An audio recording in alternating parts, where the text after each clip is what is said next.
The Command Assessment Program, or CAP, helps our senior leaders identify and select the best available commanders, command sergeants major, and key leaders to lead our soldiers. CAP enables the Army to select leaders who are equipped to deal with the demands of key leadership positions. People are our greatest strength and our most valuable asset. We have a responsibility to ensure that we are selecting the right people to lead them. I think the most important thing that I've learned from participating in SMAP was part of the developmental outbrief, and then really how to get after some of those vulnerabilities and some of those things that I need to work on as a person. CCAP definitely will push you out of your comfort zone, so really learning to be comfortable with being uncomfortable. It gave me a chance to kind of look at myself and reflect on what I've been doing well and not so well over my career. The answer, you've been fortunate is not good enough. There are reasons why you've been successful and things that you can work on to get even better. And so that's what I take away. That's what I learned from CCAP. What I learned from attending CCAP is that the Army has an incredible world-class comprehensive assessment tool to select future leaders. I've also learned that the individual candidate has the opportunity to represent their best self.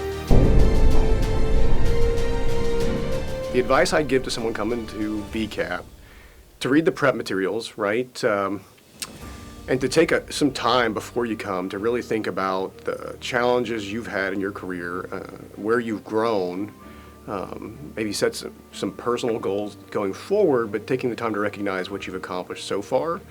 And then with that in mind, looking at some of those challenges or vulnerabilities, coming into the feedback sessions to see if those really resonate in the 360 feedback or the operational psychology feedback. Be yourself. Don't come in to try to be anybody else. Don't be your last battalion commander. Don't pretend to be anybody but you, because what you are is more than good enough. So that would be my advice. Be yourself. Don't try to be what you may think that the Army wants you to be. Be yourself, because it's a pretty transparent process. We as Command Sergeants Major, we sit on boards as presidents all the time, but we're rarely on the other side of that curtain, or we're rarely in the room where there's a curtain double blind where it's separating you and someone that's on the other side. So that's different, I think, for a lot of us that are here.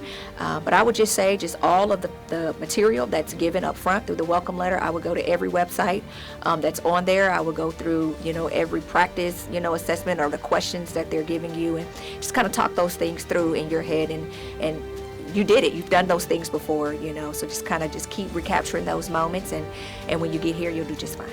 So if they're getting ready to come to SMAP, I would, number one, first tell them to challenge themselves and come. So there might be some people out there who do not want or don't feel obligated, or that they should not have to prove themselves and they couldn't be wrong. All this does is confirm and validate what the Army has already said. So be open and honest and get those learning points for yourself and move forward. Chances are, if you do that, you're going to be found ready for command, and then you're going to have a great a path ahead to improve. We are America's Army, a profession of arms.